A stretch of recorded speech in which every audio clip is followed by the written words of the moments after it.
Thank you for being here for 'Tis the Season, Search Season, as we talk about how predictive modeling can help inform and shape name buying. As I said, my name is Amanda Scott. I'm a Senior Director here at Capture Higher Ed and have many years of search expertise under my belt, but you have even better people here with you today to talk with you about how to use predictive modeling. We have a lab analyst, data analyst with us, as well as a senior enrollment advisor that I'll introduce in a moment. As to the housekeeping items, right now this webinar is being recorded, and that will be given to you guys at the end of today's presentation, as well as slides. So anything that you see, just know that we're going to share these slides with you afterwards. We're going to have about a 30-minute presentation with 10 minutes for questions, or you can also ask questions throughout. If you look at the control panel for GoToWebinar, there is a drop-down for questions. I will be monitoring questions as my colleagues present and asking those questions as we go. So please don't be shy. We have a small crowd, likely because everybody's getting ready to have some Thanksgiving turkey, but we're happy to answer your question as we go along today. So without any further ado, I'd like to first introduce you to Jamie Gleason. Jamie? Thanks, Amanda. Good afternoon, everyone. My name is Jamie Gleason. I'm coming to you live from the northern suburbs of Philadelphia, Pennsylvania. I am a Capture employee, and my official title is Senior Enrollment Advisor, which means I work directly with a number of our partners, and I have for the last 3.5 years that I've been working with Capture. And in that capacity, I have carved out a little niche for myself within the company as the search product expert, and have talked a lot about search with the partners that I work with, but also with our internal team members. One of which I'm going to introduce to you right now, and John Foster. Hi, good afternoon, everybody. I am a data analyst here at Capture. I also manage our predictive modeling suite of services for our search modeling, as well as the other types of modeling we do, and working to improve those, as well as make sure they get the results that our partners are looking for, make sure our partners are happy with the predictions that we provide for them. And you know what, I just realized I'm the person that's in charge of the slides, and I was failing to do that. So that's what John looks like. That's what I look like. Senior data analyst. I went by mine really quickly because it's an old photo. Like the title of this presentation says, this is certainly a very busy time of the year when it comes to search, and especially for underclassmen campaigns that are getting underway, and for a number of our partners, it's also kind of the final push of high propensity leads, maybe for fall 19, if they're kind of getting that last group that they want to pull in. This slide here kind of gives the time frame. If you're a brand new person to the search world, if you are kind of just getting into it, or even if you've had lots of years of experience, you know that there's certain timing segments that are pretty critical to understand. And as you can see here in the October to December timeframe, there's a lot of releases that come out from a number of different sources, and we'll hit on some of those sources later on in the presentation.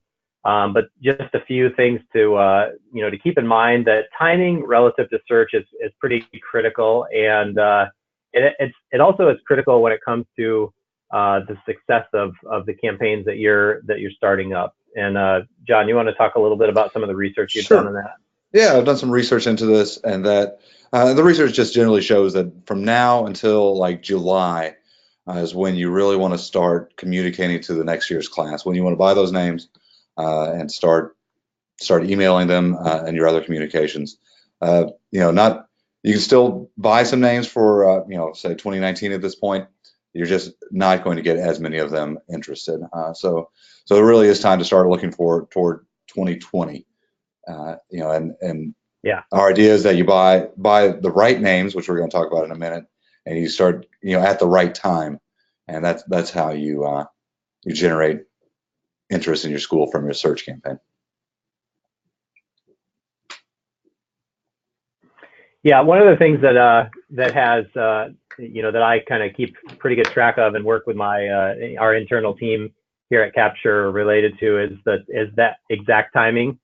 And certain sources are really good about making sure they have the calendar published in advance so that when to mark your calendar for certain drops. There's certainly some real truth in the fact that you want to be the first person potentially, or the first institution to have your mail opened by those new leads who are just taking the test. You want to make sure that you're making great first impressions, that they're prior to their full inundation of direct mail and email, that you're one of the first ones who they kind of crack open and understand. So here's just in terms of resource for later on, this like Amanda said, this PowerPoint will go out to those who are in attendance.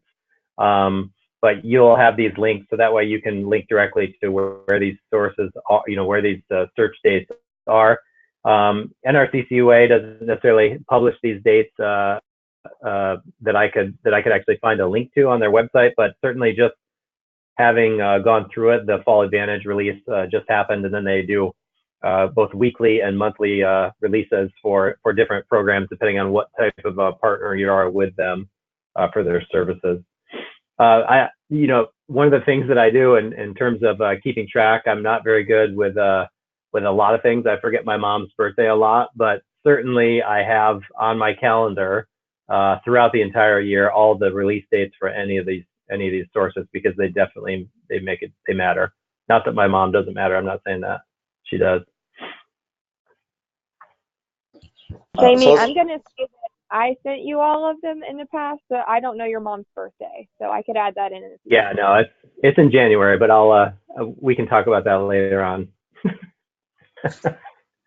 So you love your mom. You also love machine learning. Yes, machine learning, yeah, nice segue there. Machine learning goes by a lot of different names: artificial intelligence, predictive modeling. I think machine learning is the kind of the most accurate descriptor of what we do. But machine learning is pervasive. It's in Netflix, it's in Amazon, it's in Google, all these services that you use all the time. And really, what's behind the scenes is kind of intimidating and scary. There's a lot of math that goes into it.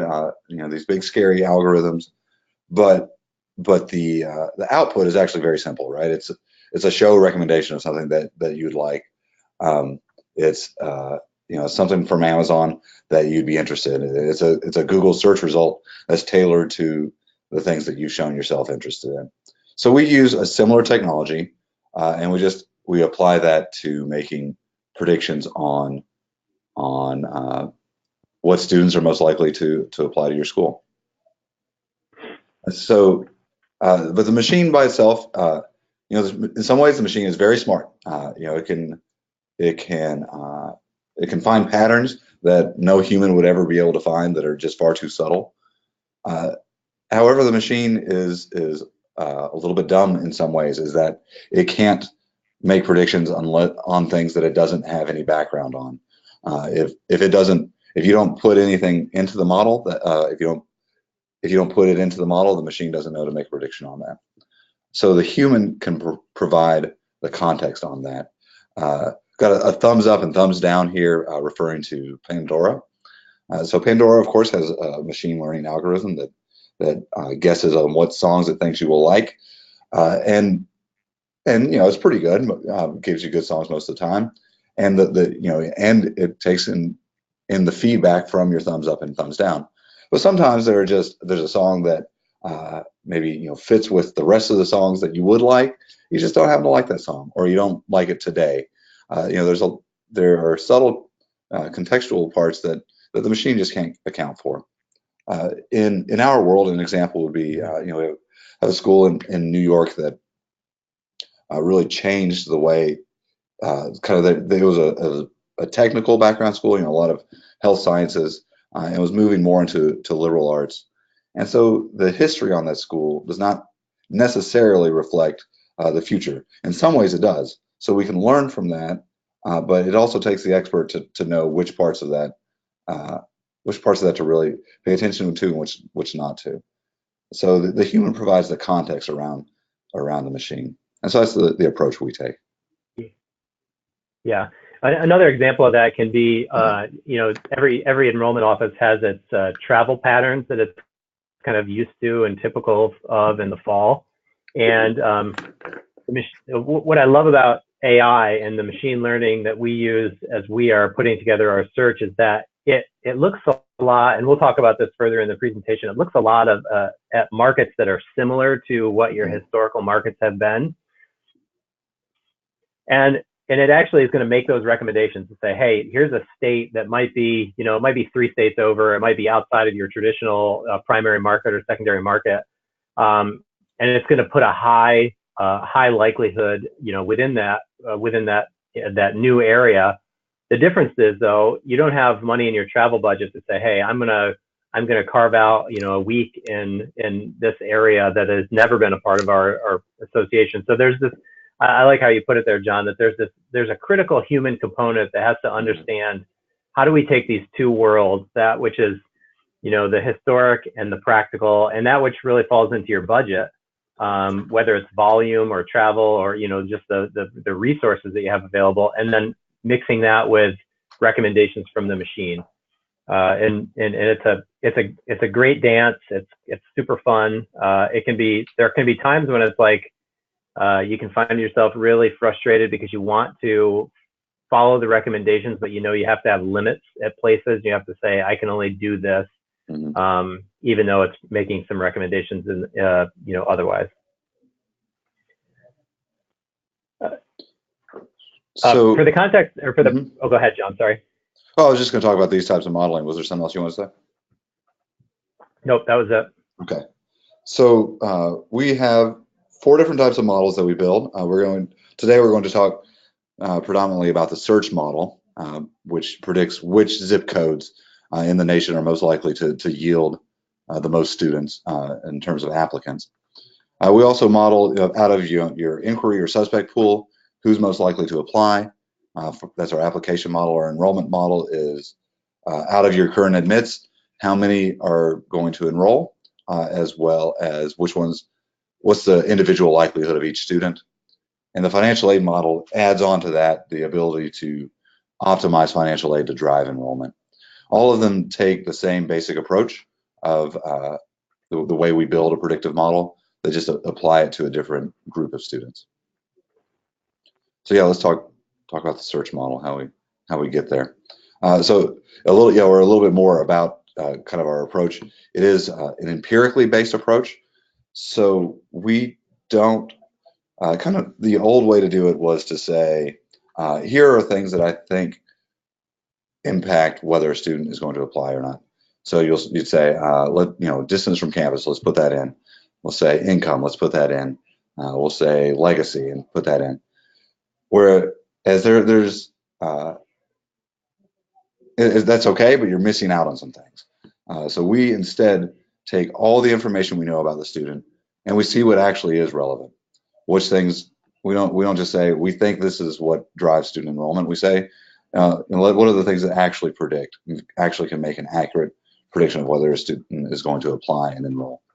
And we've been very accurate on that. 98% accurate the last 2 years for both our application and enrollment models. And accuracy is not an end in itself. Of course, accuracy just means that you can trust the predictions and make smart decisions using those predictions. Yeah, let's talk. I'll talk a little about how we make the predictions, and you want to kind of talk through this dashboard. Sure. Yep. So the way we will make predictions, we'll take the last 3 years of your historical data, all the students that you had in a search pool, and which ones actually went on to apply.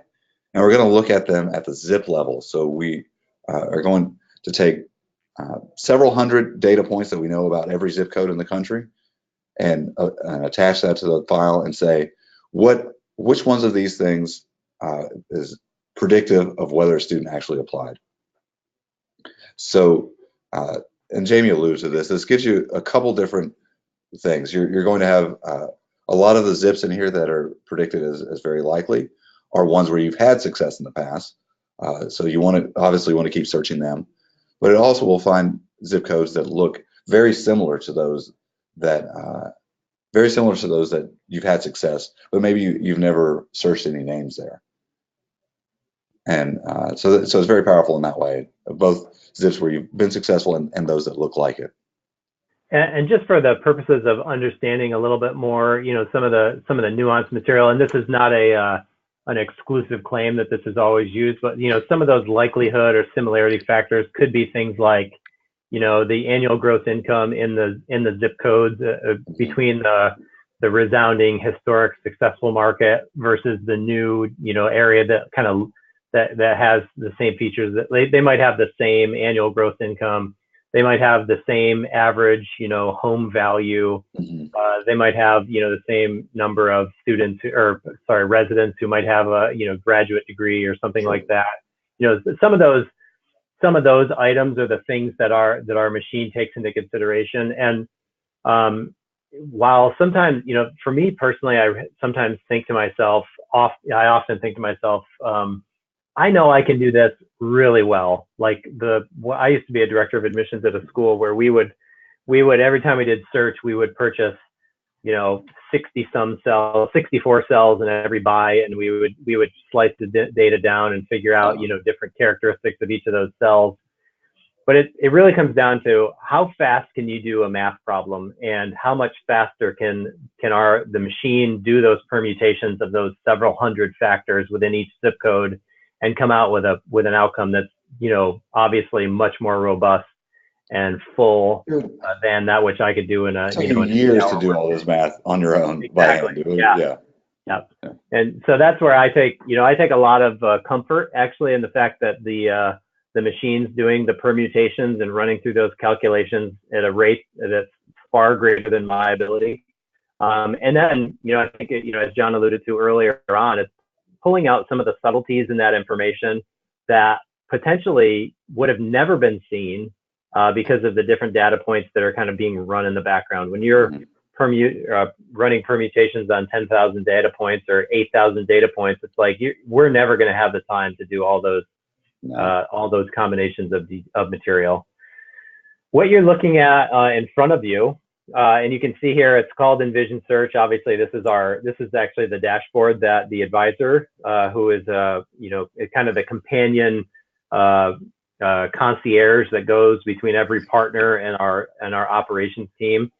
This is a platform that we, the folks in my department, use all the time as we're building estimates for the partners that we work with. And I'll just kind of talk through some of the nuance of this material. You can see. I don't know if you all can see can you guys see my mouse moving around on the screen? Yes. Yeah. Okay, perfect. Good. So you can see down here, there's this slider bar that's referred to as the predicted quantile. Everything we do is in quantiles relative to search, so we can break it down in segments of 20. And within that, you can actually get even a little bit more precise because you can break this down into 2%, 4%, whatever you want to do. But essentially what we're going to be able to do is grab, in the case of this mock-up institution that we call BU, because we want you to be you, we've grabbed basically the top 5% here. We have the ability to take this all the way down and get every possible student, which would include all of the zip codes in the whole United States, or we can be a ranking every zip code in the country. Yeah, we can make it very narrow and say, hey, here's the areas that have been, highly probable, and other areas that are highly probable. And then the other, macro level tool that we can do is this median income, which again uses this incredible, resource of information to say, hey, I'm going to look for students who are either, who have some underserved needs. I want to bring in more students who potentially have a need or maybe are not getting represented as well in my population, or I'm going to look for high income students because my discount rate's been too high and we need to figure out a way to to kind of drill that down a little bit. So like lots of flexibility within this tool, and then the ability to basically download this on a zip level is a pretty critical factor when we're thinking about search, because it's not just about like how many names you can get. It's actually getting the right names and the right volume that fits your budget and also fits into your overall workflow for the staff that you have going out. So you can't have your staff all over the country traveling the whole time and you're not working their app pool. You can't have every, unless you're some institutions that buy every name, you're most institutions are not that way. So this helps to kind of focus that attention into the areas that have had, historic success.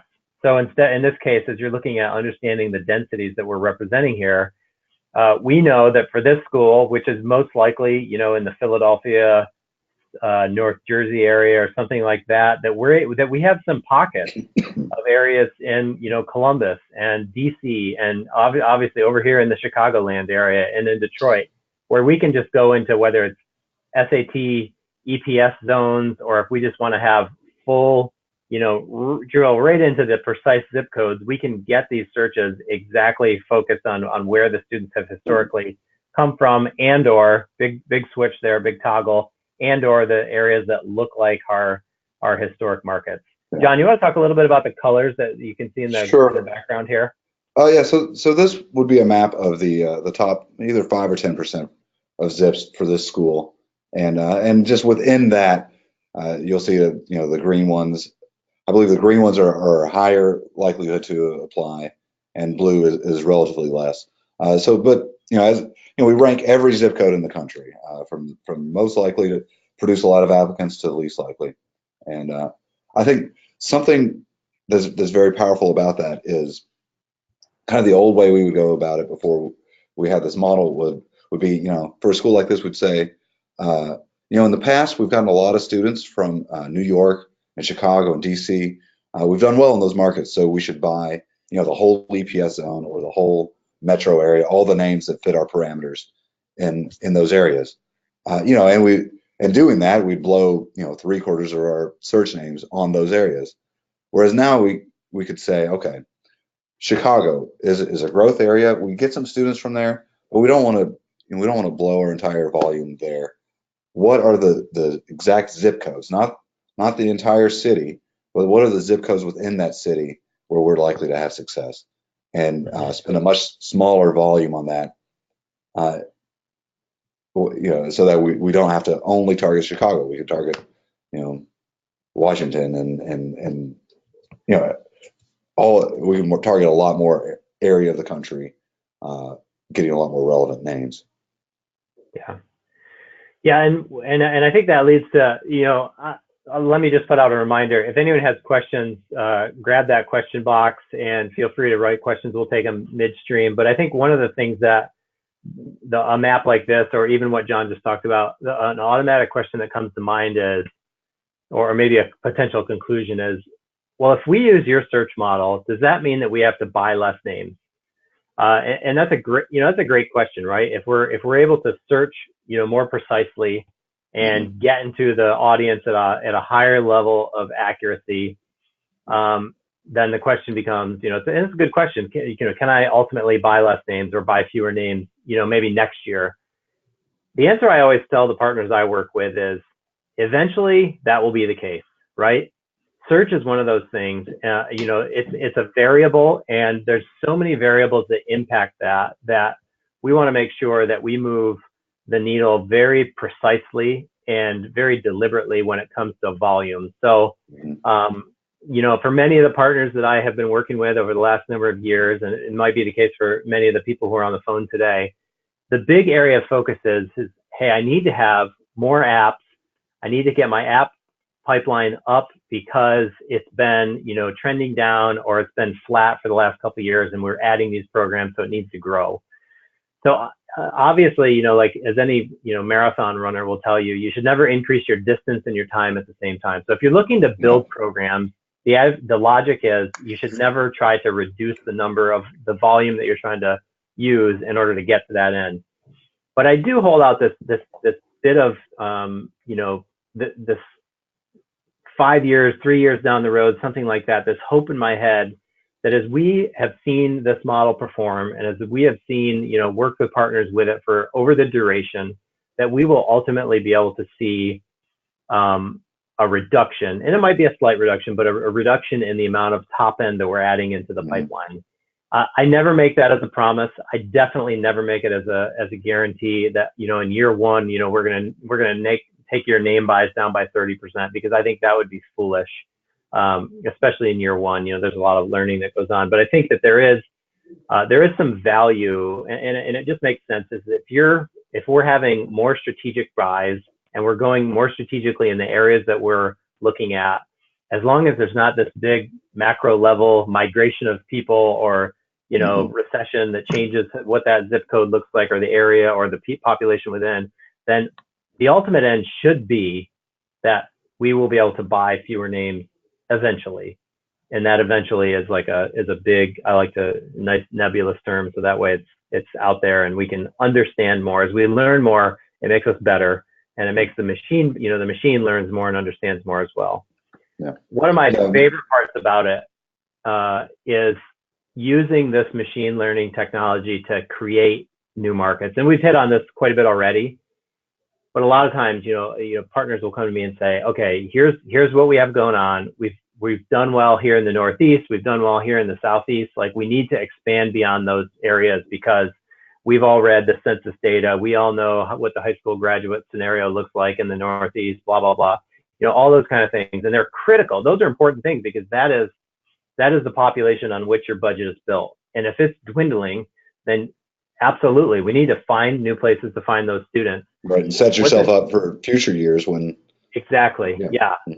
I had one great conversation maybe 6 months ago with a VP that will go unnamed, and he said to me, he's like, if we're not buying Texas, then 5 years down the road, the person who takes my role will curse me for it. If we're not, in the Texas area, because that's an area that's exploding with population growth, and we have to be in that area. It's actually this, these two areas right here, pretty critical. But this tool, the Envision Search tool, is one that very readily allows you, I'm actually going to go back here real quick. It allows you to basically look at what your historic markets have been and understand what they've been.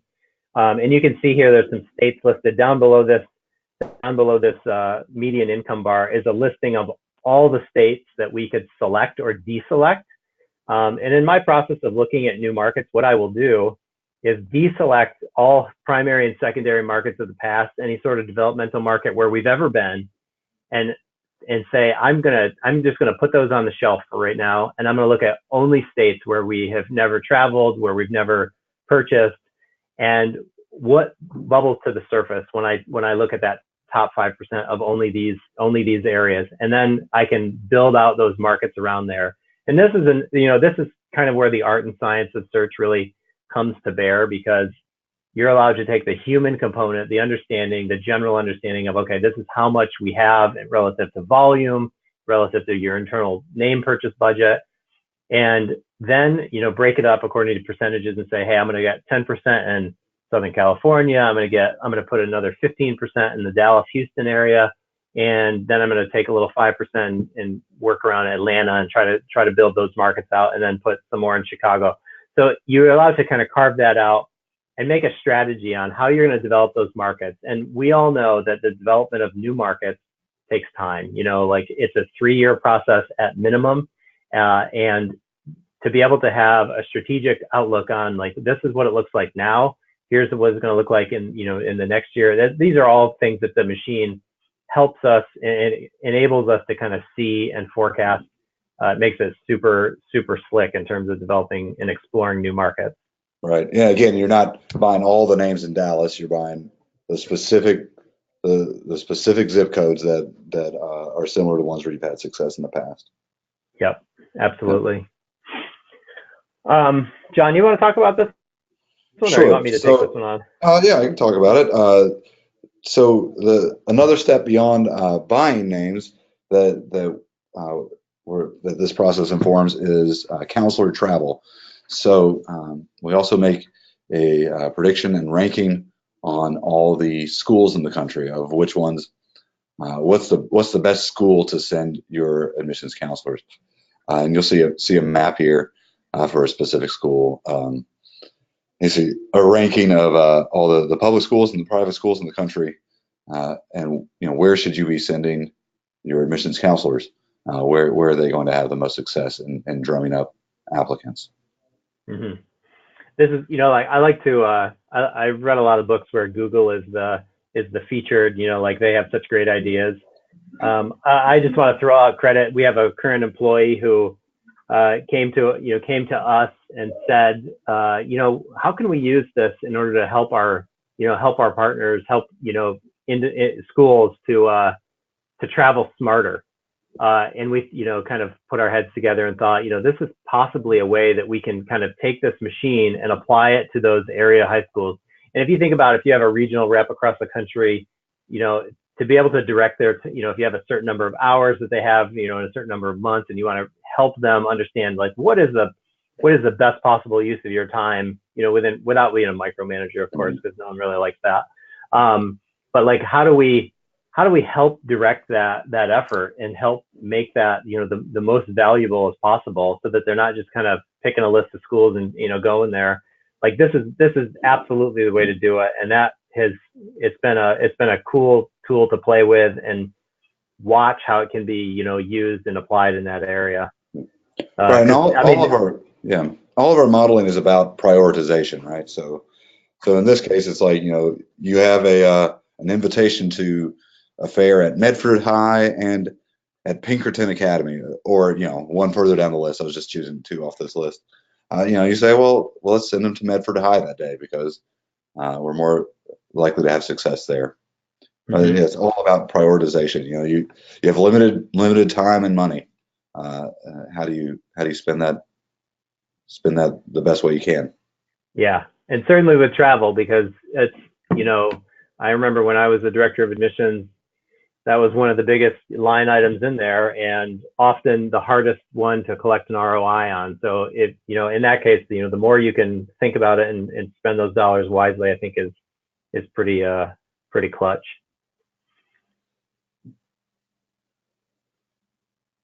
We actually, for the most part, we talked about. I probably hit on this a little too early, but you can see here highlighted in the slider bar is that median income, along with the ability to download. One of the things that I've had as a question before is like, your machine's using all these variables, but like, what's the output, and how do we take the output and integrate it with the search source? And the common denominator among these two is really the zip code. As John said in that example from the institution in New York that was going through a market or climate change in terms of what programmatically they were doing. The geography of where the school is and the most likely markets doesn't change, right? Like, there's still going to be the students who are within a couple hundred miles of the institution, as we've all read those statistics of the, highest likelihood. Although it varies for every school. So right. Oh yeah. Sorry. I'm just generalizing. For every school. Yep. Yeah. Generalizing to a great degree there. But I think the important part was we had to adjust the audience in terms of who is the audience that's going to be willing and able to pay for, the national, a national liberal arts type education, who's going to be the most, who's the message going to resonate with most. And we definitely use this median income slider bar as a way to figure out who's this audience going to be, how do we drill in more to, second generation college or not first generation students. How do we find, some of those more affluent households that potentially, are going to be they're going to resonate with a liberal arts education more than the practical hands-on of a nursing program or health sciences. Here's this again, just in terms of resources. We have a lot of different sources that we have used in the past. Is that moving for anyone else? Yeah, College Board's coming at us there. That's a GIF on our slideshow. I better. I don't know what that's all about, but what you'd find or tend to find is the sources are going to be very strategic. I have institutions that I work with that, heavily use College Board, depending on their geography, their location. But then also, depending on the type of school that they are, other sources like the Christian Connector, other campaigns or efforts like international leads. Obviously, our prediction tool is a little less helpful when it comes to zip codes that are international, because most of the time the ends are so small that the modeling doesn't take that into consideration. However, ACT and SAT are the big ones, but depending on the type of the institution you are and the goals that you have, Phi Theta Kappa, which was normally, went about with College Fish, they just merged recently. NRCCUA, depending on how low in the, if you start underclassmen campaigns really early and want to start with sophomores, and then there's a number of other ones. I got to get off the slide because it's distracting me to a great degree. And then, search for me, I should tell you a little bit more about myself, because I feel like the reason that partly the reason I work in the higher ed industry is because I'm a first generation college student. And, there's been a few significant factors in my life that I make a big difference, and higher ed was one of them. But in my role with Capture, search to me is a pretty critical foundation. It's a foundation for your brand as an institution. It's a foundation for your outreach. It's a foundation for, lead acquisitions of whether it's for new programs or programs that need more bandwidth. Gone are the days where we can just count on, much word of mouth, unless you're, one of the top Ivies that has, the ability to, turn away a number of students. It's a very competitive market. And what we try to do is take search campaigns and leverage them to their fullest in order to get the highest possible conversion to inquiry and app and ultimately enrollment. And at Capture, why I do what I do is because I feel like what we do is strategically take the tools that are at our disposal and put them together, whether it's email, whether it's triggered handwritten notes, which you see here on this slide. And we take these names and we maximize those efforts, put digital display ads to them potentially, and make sure that these students are understanding the value of your institution and what they're gonna leave with. And I think search just provides that, really critical foundation for that, along with obviously, your organic inquiries. So matching up the right students with, a school that fits them is a pretty cool thing for both. It's good for the school and it's good for the student. Yep, absolutely. Win, win, win. Let's go for win-win.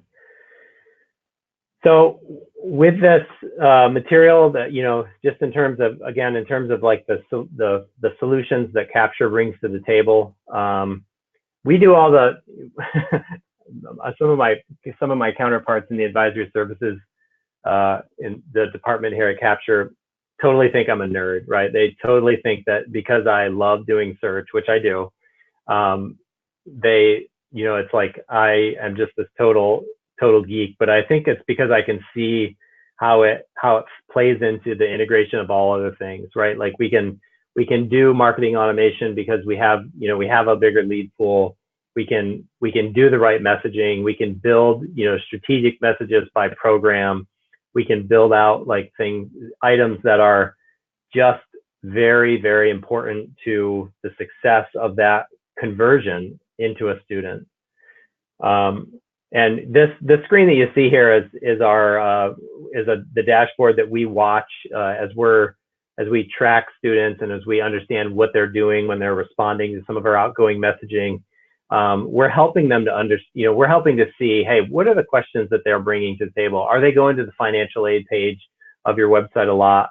Are they spending a lot of time looking over your academic programs? And it helps us to understand, like, where do we put the messages? Like, what are the messages that should be going out to these students? Where do we put the muscle, so to speak, of the contract that you've potentially signed with us and make it work to your, to the ultimate benefit? We're going to talk a little bit here in the next couple slides about prediction and some of the proprietary scores that we assess or that we ascribe to students. But I think our VP of data science here said it really very correctly in a video that he produced for the company, and you can link to it here at the YouTube icon. But it's a very real truth, is that you see every institution has an organic stream of students who's coming to their page. But again, the ability to basically build out the right communication tools to grab that student, whether it's an organic student or a student that's coming to your website from a search campaign, to be able to grab them at the spot, the right spot, and be able to message appropriately in order to push that conversion, I think is pretty critical. I'd encourage you to take a look at this video, because what it does, I think, in many ways, is it tells the essence of our company and how we're, in many ways, kind of out to address some of the the big, I like to call it waste, but maybe misuse of resources is a better, more politically correct way of saying it in some of the areas that we work in. Let's talk a little bit about scores and predictions, John. I'm gonna be quiet for a couple of minutes. Sure. So yeah, Jamie talked about we have a couple very effective methods for bringing in students. There's the buying search names, and emailing them is a very low cost, effective way to get your brand out there. There's also students that are already interested in your school, that you don't have to kind of work from scratch, that are visiting your website. So we help you find those, and that's where this capture behavioral engagement is talking about. And it talks about how that engagement score there. So there's two scores you see. The engagement score is how active have they been on your website over in the recent past, and the affinity index is how active they've been on your website over all time. So that's from 0 to 100.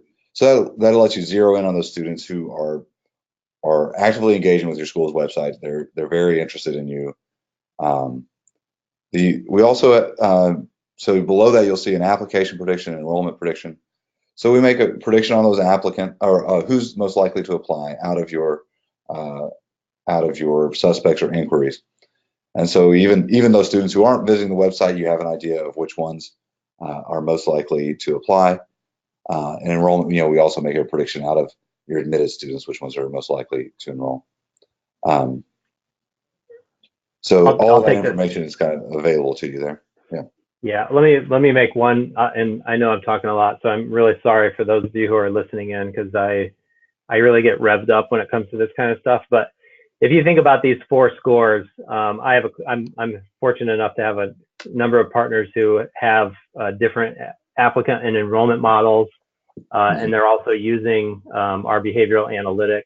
And if you think of a Venn diagram about, let's say, applicant prediction, and also the CAI, the affinity index, and 2 circles that are overlaying with each other. My favorite intersection there is how you have the applicant prediction of say 80 to 90 or 80 to 100%, but they're also super active on your website. And for a lot of our partners, that is a critical group to success, because we're seeing them, not only are they scoring super high in our predictive model, but they're also, very engaged on the website. They're taking in the information that we give to them. They're responding to the email marketing messages, and it's basically building their affinity. It's building our brand within their mind, and it's helping them to basically take that next step, whether it's the application or to come to an open house or things like that. So, and we can see all that. And the other part about these that I love is that, we can use them as filters and figure out ways to message, build market segments based on these groups and message appropriately to them. We call a lot of these capture prospects. There's different types of capture prospects, but essentially, if you think of old ways to build inquiry pools, a lot of times it had to do with, and I'm going really back here, the real old ways were filling out the inquiry card at a college fair, and then also coming on the website and filling out an RFI or making a visit to open house. But now, with the growth of technology and where students are, they want to look around and they want verification without being interrupted. And they're going to poke around every section of your website. And what CBE allows us to do is watch that and say, hey, this student is acting very much like an applicant. their, in terms of their traffic patterns, their behavior, they're acting like an inquiry. Let's make some strategic decisions to push them into those pipelines so that it opens up other collateral, whether it's calling campaigns, other things like that. We use progressive identifications, which are basically micro forms that students can fill out in order to identify themselves, but it's a kind of a request for information form that's a little bit on the light side. And then we have the ability, obviously, to take the app model and just do straight up scoring. These are high ranking students who have, they're in the top 10%, top 5% of our applicant model. We're going to move them to inquiry just automatically because of our assumptions about what they'll do eventually anyway.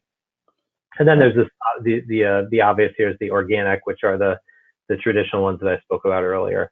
Mm-hmm. Yeah, Jamie, let's see. Oh, I was about to say, you asked about to mention the question, Amanda? Sure, you have a question here.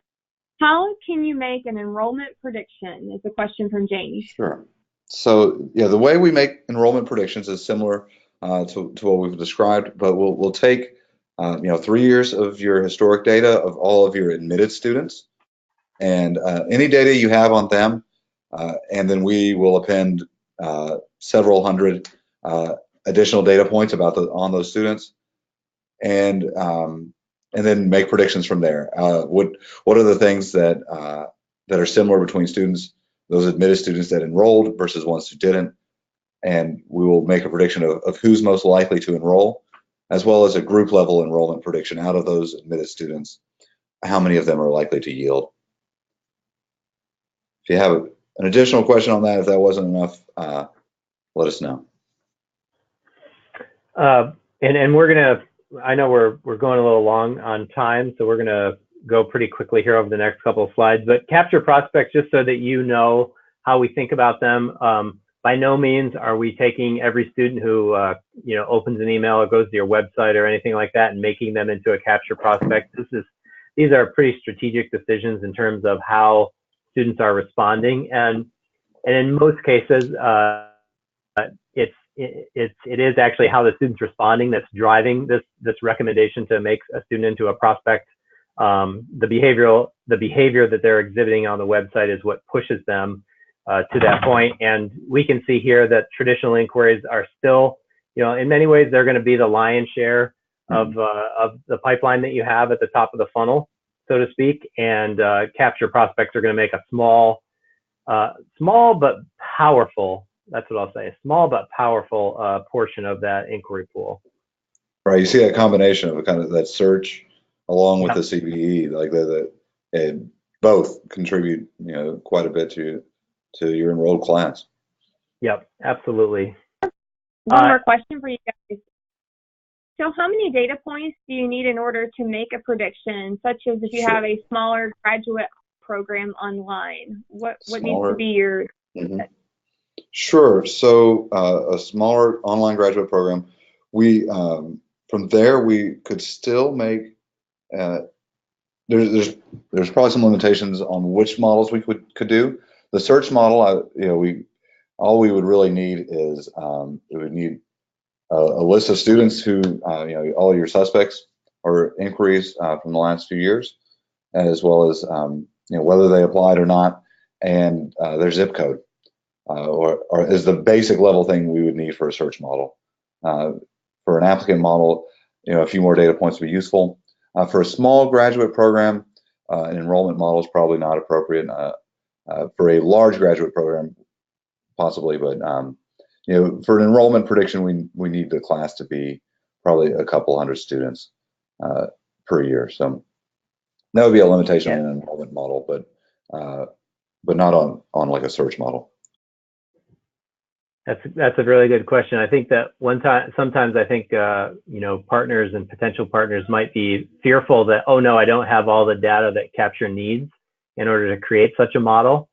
And the truth is, a lot of the data that we append onto each record that has been historically successful comes from other sources, and it's data about, whether it's about the area, the region, those other factors that we talked about. I think we need to know as much as you have, but in a lot of cases, John and his team can append a lot of data that adds a lot of a lot of dimension to what those markets look like and what the markets could look like in the future.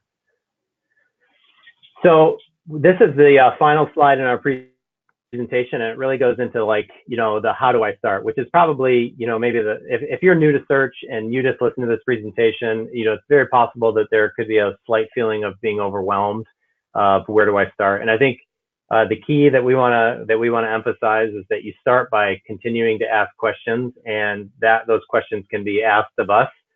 We hopefully like we've communicated here, we love this field, and we love to watch our partners grow in their understanding of how we can use tools like this to improve their conversion response and their class overall. So one of the things that you can do is to, whether you want to write it in the question box or shoot us an email, we'd be happy to do an assessment of what your pipeline might look like, and kind of give some top line recommendations on where to start or what the next steps might be. So this is a perfect opportunity for you, if you've had a solutions consultant contact you, to reach back out to them, or if you want to shoot us an email.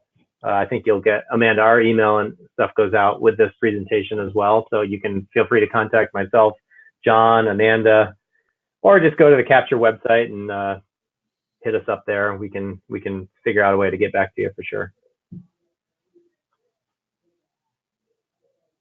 Well, I would just want to take a moment to thank John Foster and Jamie Gleason for being willing to present on search today, and our inquiry generation solution that we have at Capture, how we use predictive modeling and marketing automation in both ways.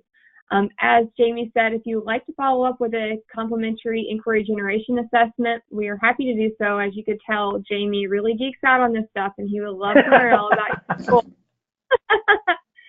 So let us know. It's really an informal conversation.